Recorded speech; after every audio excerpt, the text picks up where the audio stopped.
It is time to use revolutionary warping powers. Wait, where am I? Right, I'm here. Right, we left off over here. Right, I should double check my shields. In my equipment screen, where I can compare them. I get some nice high stability for a low weight, I wonder. 70. See, my starting number is 3.5. 70, 71, 6, and 16. Shit. I mean, it's probably worth wearing something bigger if I can. But 16, can I even get away with that? Kind of standard 25.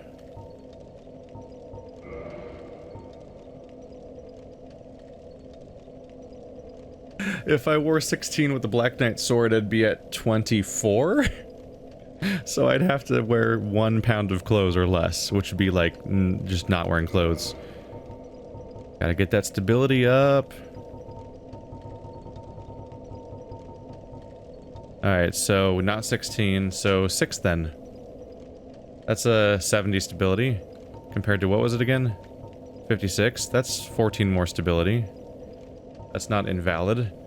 Looks like if I wanted to get much better, I'm gonna have to upgrade it. Oh, it's a 95% block shield, though. It sucks. Damn it. Not a 100% block shield. Frustrating. Nah. So yes, I don't really have a better shield right now for my character setup. Gonna have to get a lot more equip load for that one. Hey, you guys want to do Seath's Archives?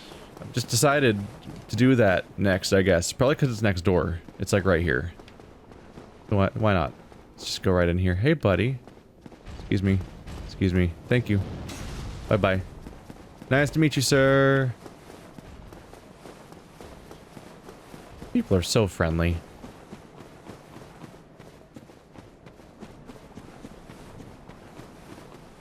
Well, howdy.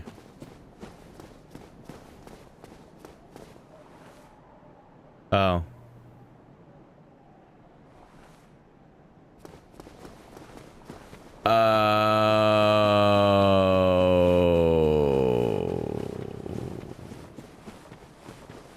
You have to put the Lordvessel in. Shit. Am I mixing things up? I thought that the other... It's like Cath or whatever. There's 2 serpents. I thought one of them stops talking to you if you put the Lordvessel in place. But you need the Lordvessel in order to even, like, do this part of the game? I don't know. I'm not gonna be too... I'm just slicing through myself, aren't I, with that sword? I'm not too concerned. It's Dark Souls questlines. Trying to do them sometimes is kind of cool, but I also lose my mind a little bit when I try to figure out how the hell they work. And in a franchise full of strange and arcane quest lines, I think this game might have the hardest to follow ones at some point. Like the through line for some of the quests is really odd. Could always just go down if I want to, I guess. That's an option. Hey creepy. How you doing?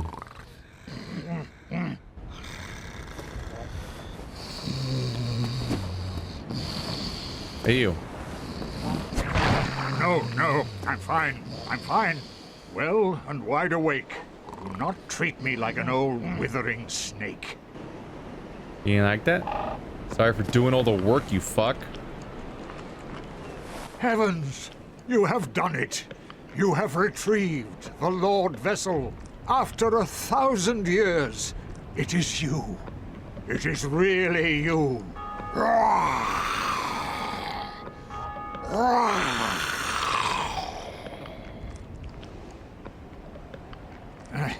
Forgive me. I really should calm down. Now, let us take that vessel on a journey. I assume that you are ready. Now, be still.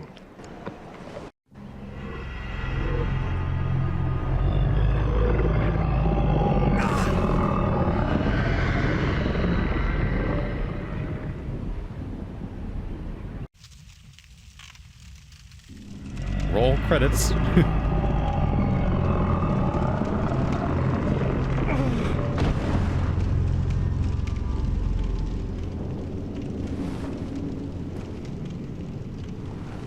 This is the Firelink Chamber for the successor of Lord Gwyn. Now, place the Lordvessel on the altar. God, you are just the weirdest. You know, it continually feels strange to me that these guys never really showed up again. There was really occasional statues where they for some reason had bodies, which was all the more confusing, but...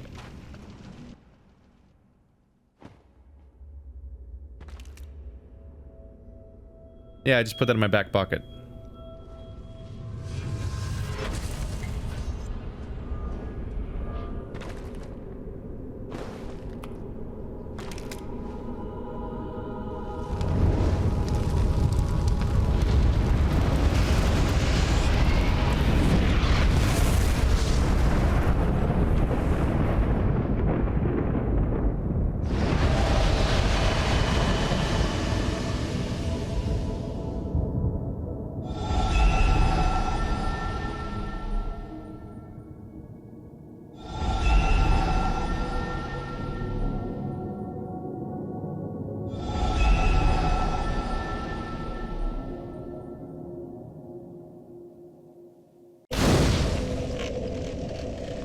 Have done it. I don't have, yeah, I have no souls to offer at the moment, and not much else to do here. Could warp, but no, let's talk to dude. Hey, boyo. Very well. As Kingseeker, I shall now instruct you, the Lord's successor, in your next task. To achieve your fate, fill the vessel with powerful souls, commensurate to the great soul of Gwyn. Scarce few possess such brilliant souls. Grave Lord Nito, the Witch of Izalith, the 4 kings of New Londo, who inherited the shards of Gwyn's soul, and Lord Gwyn's former confidant, Seath the Scaleless. All of their souls are required to satiate the Lordvessel. Are you ready? Then we shall return. Stay still for a moment.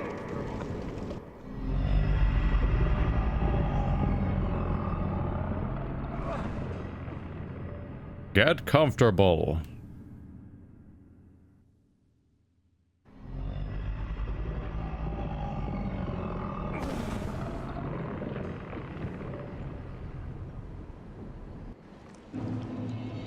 I especially like the weird roar growls. That really seemed to, like, suggest that he's totally a good guy. Oh, hello there. I'm pleased to see you safe, as always. If you provide... Level that shit up. Over and over. Goodbye then. Come back. Bye-bye. I need to level that thing up and make it as useful as I can, because its damage is often less than appealing. There you are. I'll be heading down. Same dialogue as before, he just hasn't moved.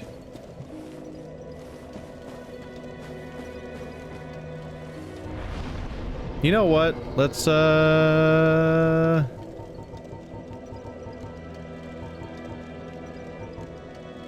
is there not a Blighttown bonfire warp?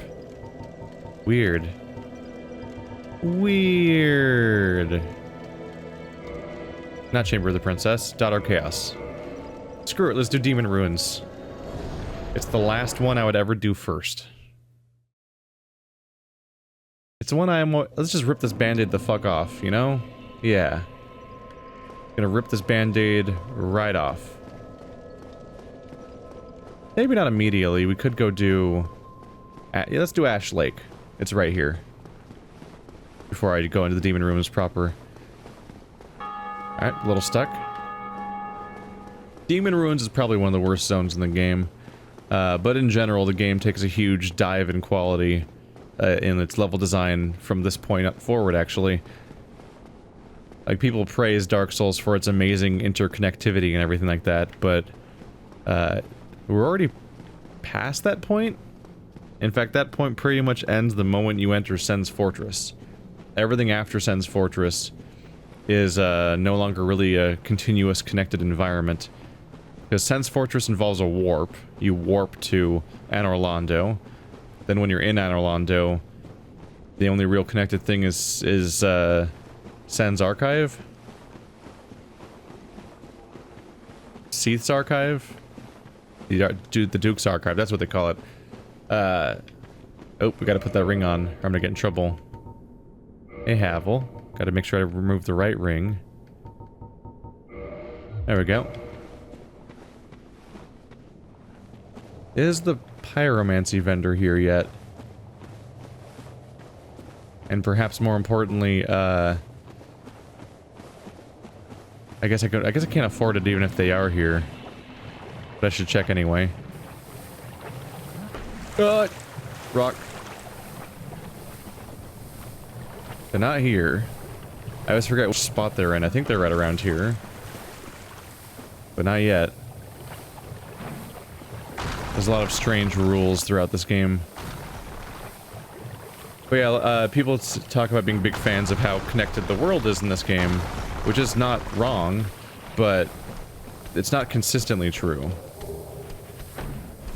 It's true until, it's true until Sen's Fortress, which is arguably half the game, I'd say. Everything's pretty connected there, the only exception being the tutorial zone, which you do go back to for the Stray Demon. But you go to Anor Londo, where the only connected place is Seath's Archives, and even then it's like, wow, one hallway is the whole connective tissue. Even the Painted World of Ariamas is a teleport. And then you go... Then from then on out, you have places... You have New Londo, the Catacombs, and what else am I thinking of? And the Demon Ruins. And New Londo is the only place that's arguably connected in any meaningful way to other locations, because it has that front gate we've seen before. We've looked at this front gate before, which is where all those blue drakes are. But aside from that particular side, the other directions you can go to from there, the Demon Ruins and the Catacombs are all basically just a hallway that continues in a direction indefinitely, and there's no real connectivity or anything. Like, it kind of just falls apart, which isn't the worst. It's just a contradiction of the thing people talk about the games being like. The bad part is that is that in particular Demon Ruins is actually just a really not good level across the board, and a few of the other levels that you see along the way throughout that stuff aren't fantastic. I think the Catacombs gets by a little bit via its gimmick, which is that it's the fun, like, darkness gimmick, kind of. Hey, leeches. The darkness gimmick kind of makes up for some of the blobby nature and just sort of downward fall. Oopsie. Oh, there's like a weird wall in the way. I won't generally, like, pretend that I think it's bad. I only really think that the Demon Ruins is bad.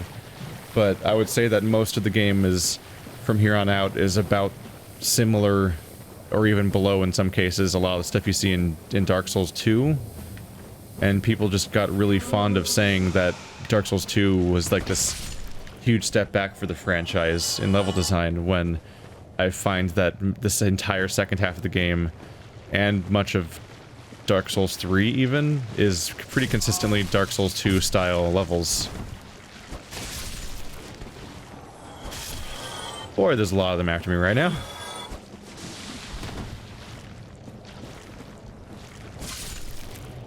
Y'all done? Y'all done back there? This is my periodic defense of Dark Souls 2, because I think it might be my favorite of the 5.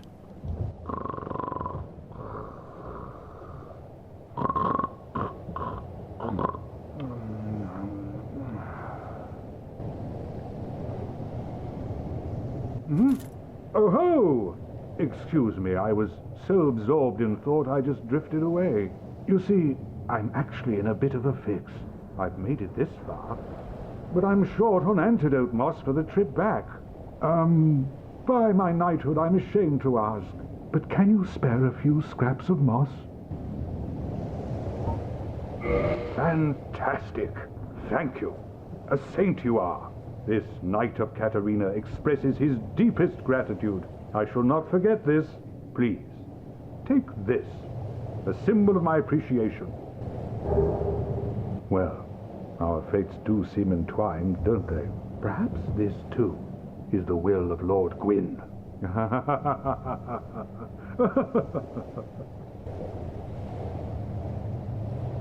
The poison swamp. It's like quicksand in there. The poison. Are we meant to think he had an extra shield? Otherwise, he just gave up his shield, which I mean, like, sure, poison, some poison removal is handy in the situation, but a shield's pretty necessary. He seems to have a build that's all about tanking with his nightmare Catarina armor. Flank shield.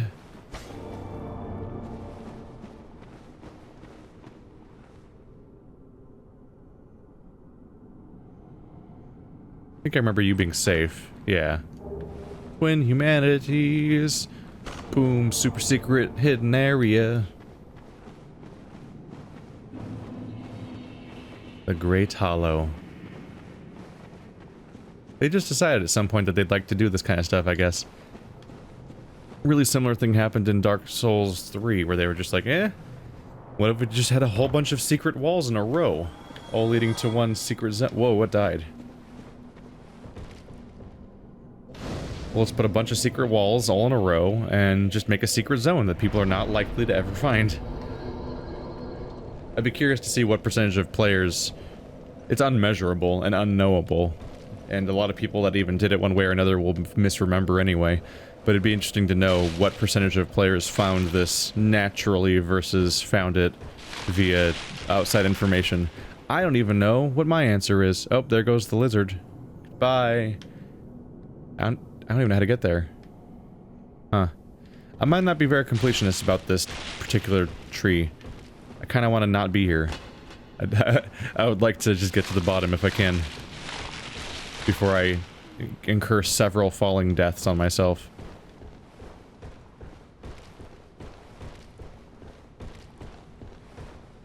Hey there. What? Oh, is the item like above me? Is there a hole anywhere? No? Or is this... Nope. Illusionary wall. Excuse me. I should double check to see if my weapon needs to be repaired, actually. I have not checked ever. Oh, no. Oh, right, I upgraded it recently. Ah! Oh, weird collision. Okay. Yeah, if you upgrade your weapons, they repair themselves in the process. I can see why they did. I can definitely see why they did the low durability system for Dark Souls 2 and 3. I think they did it for 3. Definitely for 2. That was the big deal back then. Just to try to make it more of a mechanic. It still largely isn't, though. But they tried. Look! I need to stop being heavy. I forgot to switch back. Abel's ring. There we go. Ah, soft. Because the durability system's kind of pointless in this game. He's just gonna get away. There's no way how do I even get up there? It's fine. Your weapon breaks incredibly slowly. And then also every time you upgrade it, it repairs. So like the number of times I've actually had to deal with breaking a weapon is so non-existent. It might be as low as once per playthrough. Like the threat of a weapon breaking, not even an actual weapon break, but just the game hinting that it might break. I think that happens like once per playthrough total. And it might not even happen once per playthrough. I might go entire playthroughs sometimes without it ever saying, hey, your weapon's at risk a single time. And that's without me even actually manually repairing anything. Just because every time you upgrade it, it gets repaired in the process. And the durability loss is so slow that you can beat your way through the entire game's population without it ever really mattering. which I'm cool with. I don't really care about durability in any video game, really, unless the durability is like a core mechanic. Like, I think some games, like maybe Dying Light and Breath of the Wild and some survival games and stuff, make limited durability a concern that you need to think about enough that it... Can you not break this? Oops. I think some games make durability a core gameplay mechanic, and then it matters. But otherwise, if it's not a core gameplay mechanic, getting very, very occasional weapon breakage via durability loss every 5 hours or so in an RPG is always such a negligible thing that I always feel like it's kind of just a waste to even include it as a feature. And I never really care about it. I was never like, wow, you know what, World of Warcraft is really fixed by the fact that I have to pay money to repair my shit because 10% durability is lost every time I die against a boss with our group. It's usually kind of pointless addition. For the later games, they tried to go with the system where you lose durability very quickly, but it restores automatically every time you go to a bonfire, and then you could use a repair item if you wanted to manually repair your durability, if it like full on broke or something. And it added a little meter to your screen you had to worry about running out before you got to the next bonfire, but it was so rarely relevant even then that it still was kind of a waste. And really the only takeaway was that there was a couple of times in the game where, like, there'd be like a blob or some... Shit, that ladder was there at the beginning, wasn't it? And I just went right past it. Like, there'd be a very occasional moment where there'd be like a blob of like anti-durability jizz that if you stepped into it'd break all your equipment. And there's like one enemy that fires smoke or something that kills your durability, and that's like the only time it matters. Oh, I missed.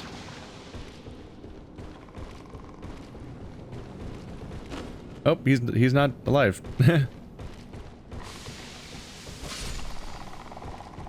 I welcome them working with ideas and trying to come up with meaningful gameplay for this stuff, but I think durability is one of those things that FromSoftware's never really found anything to do with. And they I think that in some of their games they include it basically out of habit with no particular reasoning, just because it's a trope of the genre. And so it's just kind of expected. Don't see much around here. Let's try the ladder, double check what's up there. I can just slide back down when I'm done anyway.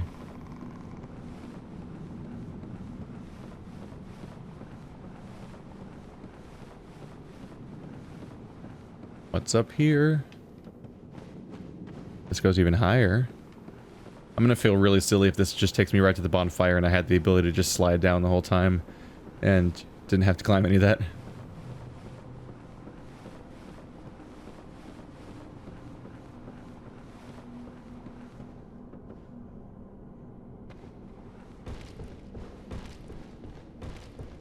Was I here before? I almost fell off. Come on, man. Okay, come on, man. I'm glad that in the remaster they didn't bother to fix things. What the fuck, man? High quality remaster. Okay, fuck it. Oh no, a small ledge. I guess this matches the lore of Dark Souls 2, which is that you have to go defeat 4 mighty monsters all to open a door because your character can't climb over a small ledge. Incredibly small. Like, oh no, there's a little pillar in my way. I guess I have to go defeat 4 monsters now. Which is the core progression of the first half of the game. Because here I am not being able to get over that tiny ledge.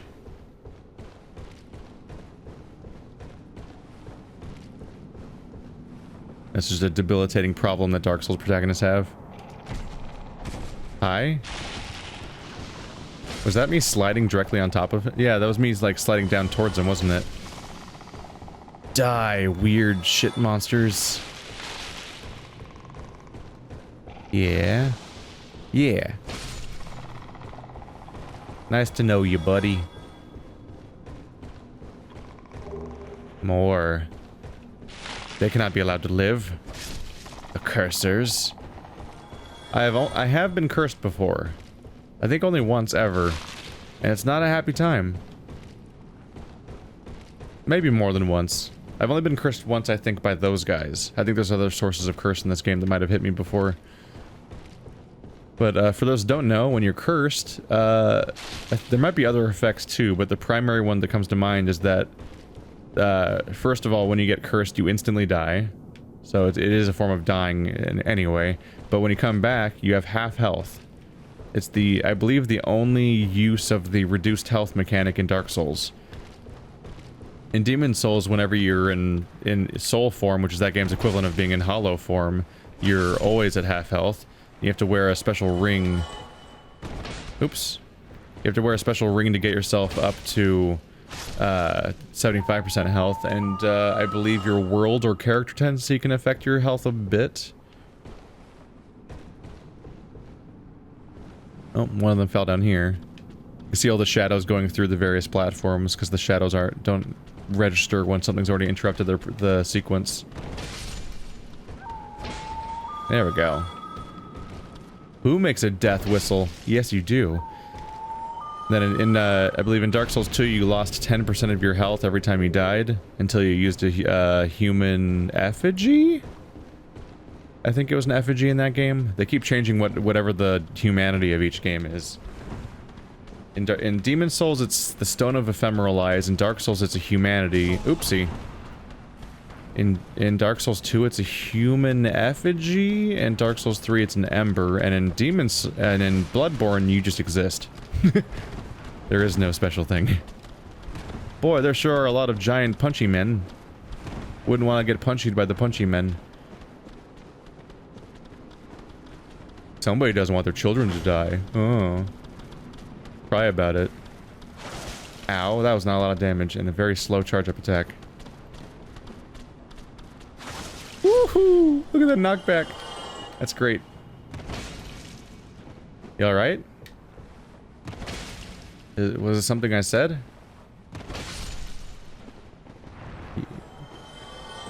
You alright? Did killing all of your children give you no reason to live?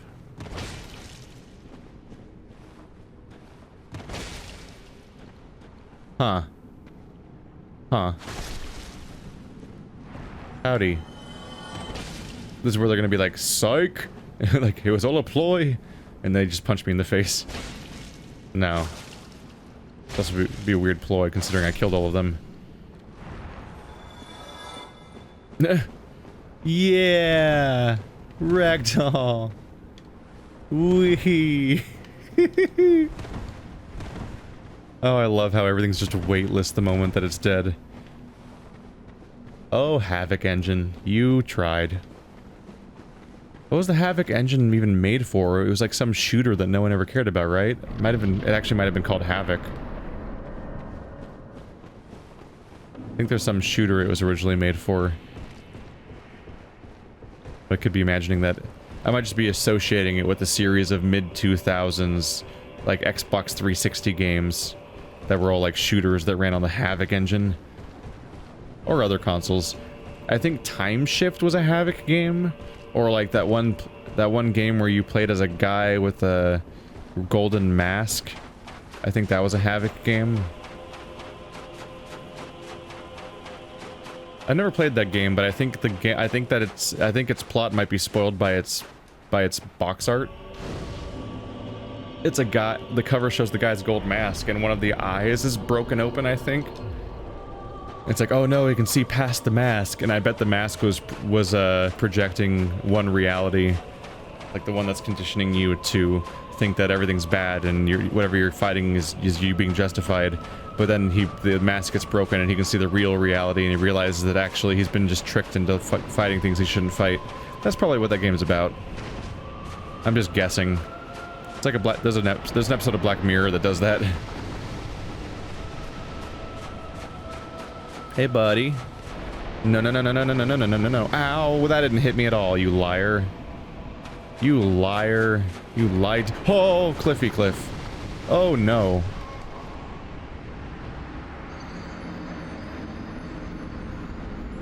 Ha ha ha ha ha. So there's a thought process there. First step. Oh fuck, a cliff. That looks way steeper than I expected. Let's not run off that. Second thought. Oh, I'm being shot by projectiles. I don't know, the cliff doesn't look that bad. And then I stepped onto it. I'm like, no, it looks really bad. I think the surprise is the fact that the other side of it is a sheer drop that goes, and then even when it hits the water, it's still a sheer drop. That's what surprised me. I thought that it would like just be a sheer drop down to the shore and then you could walk along the shore. Nope. It's just this nightmarishly steep cliff. And by the way, you can't do that. Oh wait, it's not. Actually, I don't know. If that was sand, you can't do that. There's actually really specific rules about like how steep a sand dune can be, because a sand only can stack at a certain angle before it just starts collapsing, and so a sand could not look like that. Hello, spooky skull. Jump, jump, jump. I want to see you jump. Yeah, that's really fucking terrifying. Oh shit, he's shooting projectiles everywhere. Yeah, that's really fucking cool. Hey there.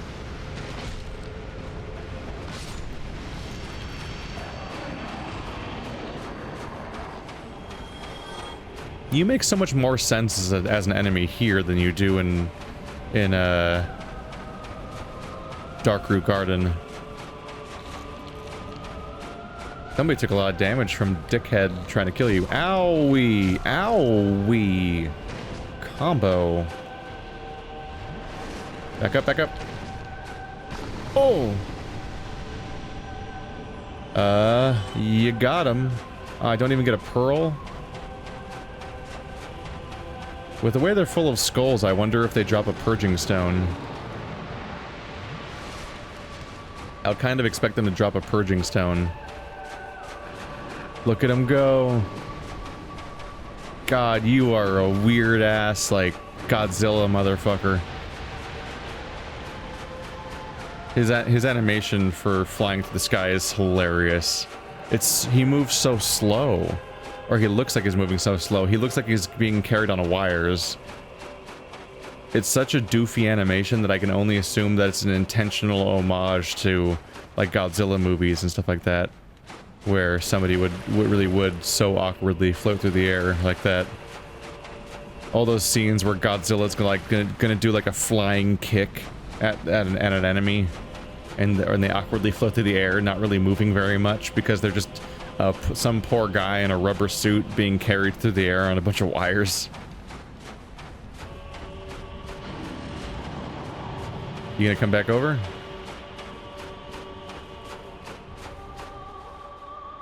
I'm not gonna get lucky, am I? Well, he goes way underwater. You can just barely make it out if you face the right direction. Look at him. You get a lot more sense of how big he is from here than you do in the other level he shows up in. So if it's not obvious, I'm trying to bait him into just killing himself. I don't think it's gonna happen. Ah!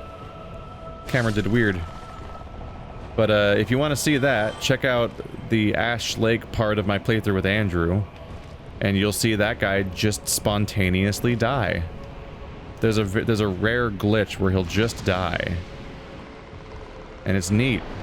It's real neat. He'll go flying across the level, and then he'll just die.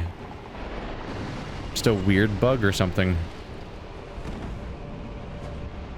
Ah! Hey buddy, you didn't get the memo that you're supposed to not fight me? Your other guy's got the memo. Maybe you should get the memo. Oh shit, rolled the wrong way. Oh boy, that was close. Ah! Owie, owie, owie. No, no, no, no. Bad, bad, bad. Wow, that he hit way harder that time. Ow, wow, wow, wow. I got really lucky with the way they just didn't fight back for a while there. Oh, that almost hit me. They're dangerous. Definitely more fightable with like a Definitely easier to fight with a faster weapon. We can get in and out before you're really at much of a risk. Oh, that was close. What's this over here? Got something cool to show me? Oh, they're right here. Look at that. That's cool. I'm gonna die. Let's go over here before. Hey, get out of here. You weren't here a second ago. Spontaneously appearing curse victims. But I don't know if I explained that already or not. But if you see those guys, that means somebody in somebody else's in a different world got killed by curse, and they show up in other people's worlds in that form. I think they kept that from game to game too. Oh, come on. I'm over it. I'm over it. Fuck it. Oh, come on.